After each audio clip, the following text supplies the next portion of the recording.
क्या चाहिए आप लोगों को हमारे बक्से में से? कृष्णा, ज्योति के गहने कहाँ हैं? छोटी मालकिन के गहने? हाँ। कहीं बेचकर तो नहीं चला आया? विक्की भैया, आप लोगों को हम पर ऐसा घटिया इल्जाम लगाते हुए शर्म आनी चाहिए। अरे अरे, क्या हम अपने ही घर में चोरी करेंगे? हाँ, क्या चोरी जैसा नीच और घटिया काम हम कभी कर सकते हैं? तो फिर गहने कहाँ गए? इस घर में और कौन है जो चोरी कर सकता है तुम्हारे सिवा? ये चेन तुम्हारी है ना? छोटी मालकिन, ये हमको नहीं पता कि हमारे बक्से में कैसे पहुंची। हम सच कहते हैं। तो तू कहना क्या चाहता है? हम में से किसी ने चेन तेरे बक्से में रख दी? तुम ठीक कह रही हो। अरे नहीं नहीं, इस घर में पुलिस नहीं आएगी। इस घर में पुलिस आएगी तो इस घर की बड़ी बेइज्जती हो जाएगी। ठहरो, कोई जरूरत नहीं पुलिस को मेरे दरवाजे पर बुलाने की। मगर बड़े भैया, ये रवि, मैं अभी तक मरा नहीं हूं। घर की छोटी मोटी उलझने मैं खुद सुलझा सकता हूं।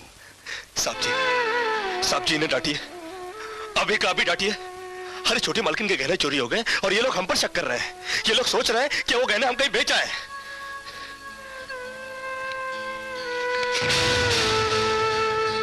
बाकी के रुपए कहां है कृष्णा?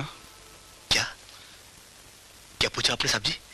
मैं पूछ रहा हूं कि बाकी के रुपए कहां है? ये आप पूछ रहे हैं साहब जी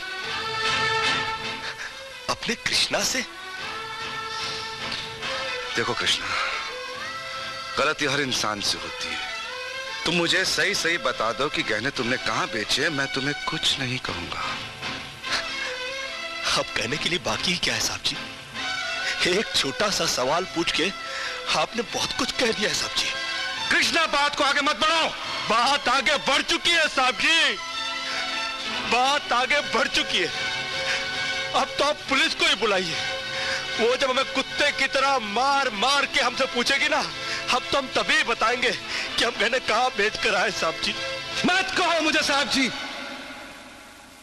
इसी साहब जी की इज्जत आज तुमने मिट्टी में मिला दी। क्या कुछ नहीं किया था मैंने तुम्हारे लिए, उसका मुझे तुमने ये बतला दिया।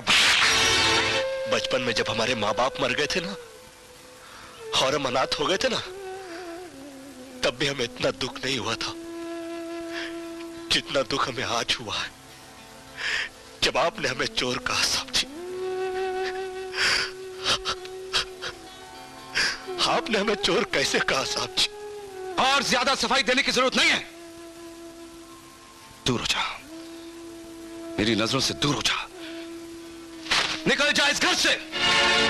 अरे इस घर से ही क्या, इस गांव को ही छोड़कर चले जाएंगे। अरे मुंह जनात का क्या है, काट लेंगे अपनी जिंदगी कहीं भी। इतने साल इस घर में बेफिक्री से ये समझकर काट लिए कि साहब जी का हाथ है हमारे सर पर। हमको क्या है परवाह किसी बात की, मगर नहीं, अब हम जान गए कि इस दुनिया में अनाथ का कोई नहीं होता।